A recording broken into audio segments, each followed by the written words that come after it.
Votre carte vitale est en danger. Voici le podcast La carte dévitalisée. Un mouvement citoyen et apolitique dont la devise est « Ensemble, rénovons notre système de santé ». Un rendez-vous de et avec Jean-François Damour. Un partenariat avec l'ANCMP, l'Association nationale des collaborateurs de ministres et de parlementaires et familles de France. Une production JSB Conseil. Un podcast, sauver le système de santé, ça s'appelle La carte dévitalisée. Vous pouvez me remettre la petite musique qui va bien? J'aime bien cette petite musique pour dire bonjour à Jean-François. Bonjour Jean-François. Bonjour Sébastien. Quel succès sur le dernier podcast, Jean-François, incroyable. Merci Sébastien, je ne savais pas, mais merci. Je peux vous dire, vous avez un fan club qui va se développer. Il va falloir acheter des stylos et puis des photos et les signer aux gens qui vont vous le demander. Eh oui.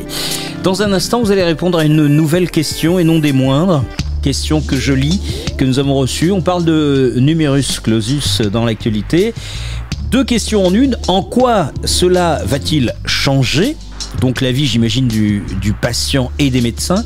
Et qu'est-ce que cela signifie? En gros, qu'est-ce que le numerus clausus, Jean-François Damour? Sébastien, le numerus clausus, c'est une limitation de la formation donc, des médecins en France. Et donc le numerus clausus est un concours à la fin de la première année qui permet de passer ou pas en deuxième année. Quand j'ai commencé mes études, donc c'était en 73. Donc le concours était en 1974, donc avant l'été, et c'était le premier concours officiel. Avec nous se trouvaient des redoublants qu'on a appelés les fameux reçus-collés, c'est-à-dire que l'année avant que je m'inscrive en faculté de médecine, il y a des jeunes étudiants qui avaient 12 de moyenne et à qui on a refusé de passer en deuxième année. Donc ils se sont manifestés en disant on a 12, la moyenne c'est 10, donc normalement on devrait être en deuxième année. Et on leur a répondu non, on n'a plus de place. Et donc c'est le fameux scandale des reçus-collés et l'institution donc du fameux numerus clausus. À l'époque, il me semble qu'on était à peu près 10 000 étudiants à passer en seconde année, donc au niveau de la France entière. Et puis le numerus clausus a baissé progressivement pour descendre aux environs de 3500 étudiants qui passaient en seconde année. C'était sous l'ère de Valéry Giscard d'Estaing et de François Mitterrand. Et ensuite, le numerus clausus a été progressivement augmenté. Il est actuellement de 8500 étudiants qui passent en seconde année et il faudrait qu'il soit augmenté aux environs de 12 000 étudiants par an. Alors justement dans l'actualité, puisque nos éditeurs font référence à l'actualité, études de santé, la fin du numerus clausus, parce que l'idée c'est d'abolir le numerus clausus. Est-ce que c'est une sorte de poudre aux yeux ou une vraie solution pour en finir avec le manque de médecins en France?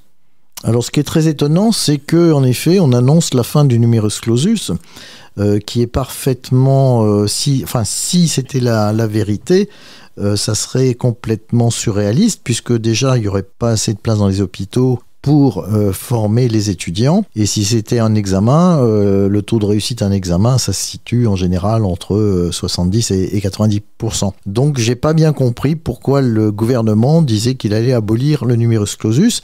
Il va sûrement donc augmenter le nombre d'étudiants qui vont passer en seconde année, mais il y aura toujours un numerus clausus, mais qui sera un petit peu moins sévère, puisqu'il y aura plus de place donc pour passer en seconde année. Il faut souligner également que de jeunes étudiants français qui n'ont pas pu passer en seconde année vont se former à l'étranger, notamment en Roumanie.